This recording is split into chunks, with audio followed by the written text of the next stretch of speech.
Joe Joyce has revealed that he has split from trainer Adam Booth. He says that he's going to be announcing a replacement in the coming days or weeks. To my knowledge, this will be the fourth trainer Joe Joyce has had so far in 10 professional fights. He started out with Ishmael Salas, then he went to Abel Sanchez, then Adam Booth, and now somebody else. And you have to say that's not a very good sign, is it? When a fighter is changing trainers that frequently.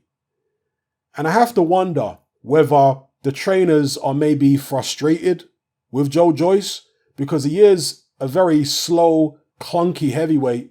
Perhaps they're trying to teach him things which he finds difficult to pick up. And maybe he feels that frustration. Maybe he feels like they don't really believe in him. Because in all the interviews I've seen with Joyce's various trainers so far as a professional, none of them have spoken very enthusiastically about him. Is it because, he's not the easiest guy to train, or is it because they don't really believe in him?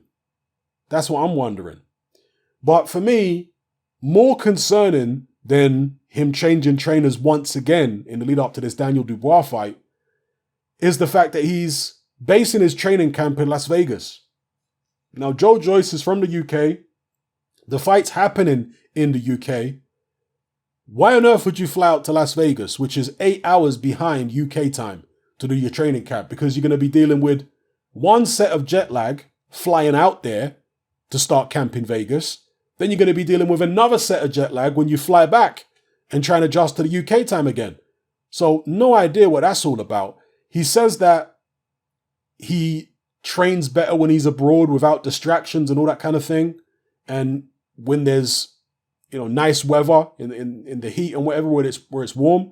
But he could have gone somewhere in Europe, surely. I mean, Marbella, they've got training facilities out there. Couldn't he have spoken to the MTK people maybe? I don't know. I mean, it just seems like a drastic thing for a British fighter to do, to fly out to Vegas to train, only to fly back to the UK to fight. Very strange stuff. And for me, the jet lag, some people deal with it easier than others. But for me personally, I've traveled a lot in my life. And if you're just going about your daily business, doing work and stuff like that, and not anything particularly physically taxing, then you might not notice that you're actually jet lagged. After a couple of days, you might feel normal. But when you put yourself through the rigors of training or the stress and rigors of a fight, that's when you're really going to feel the jet lag. When you start pushing your body, that's in my experience.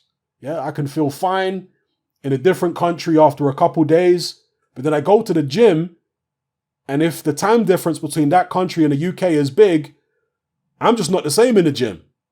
So, I don't know, maybe Joe Joyce, being the experienced international amateur that he is, will find it easy to overcome the jet lag. Maybe he's going to return to the UK, let's say 2 weeks before, 3 weeks before.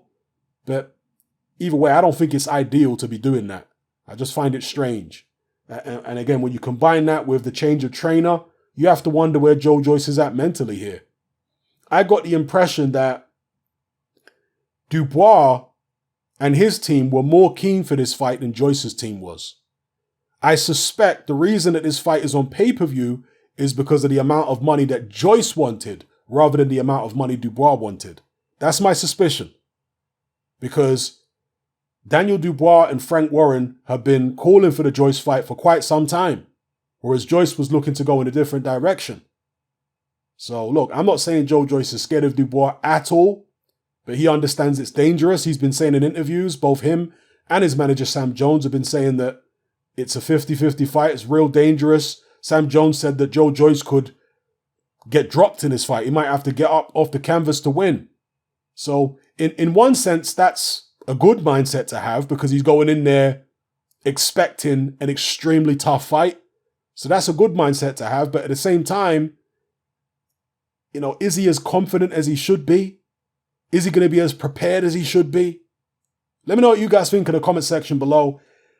The bookies have Daniel Dubois as a very big or a pretty big favorite. Let me not say very big because there are some big odds in boxing, but they've got him as a pretty firm favorite.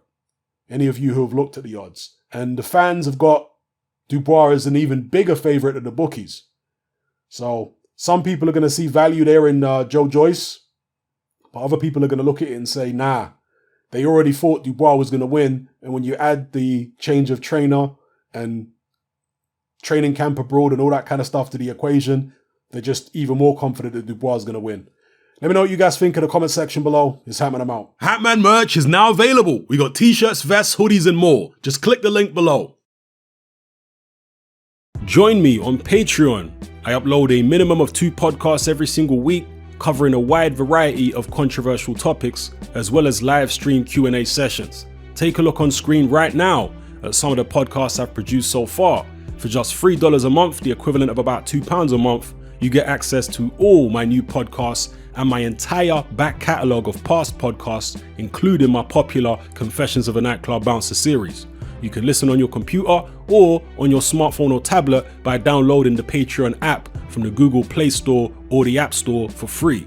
The Patreon app also allows you to download each podcast in MP3. For less than the price of a cup of coffee, you get access to dozens of hours of exclusive content. It's easy to sign up, there's no contract, and you can cancel at any time. So come and join our community of free and critical thinkers by signing up with me here on Patreon today.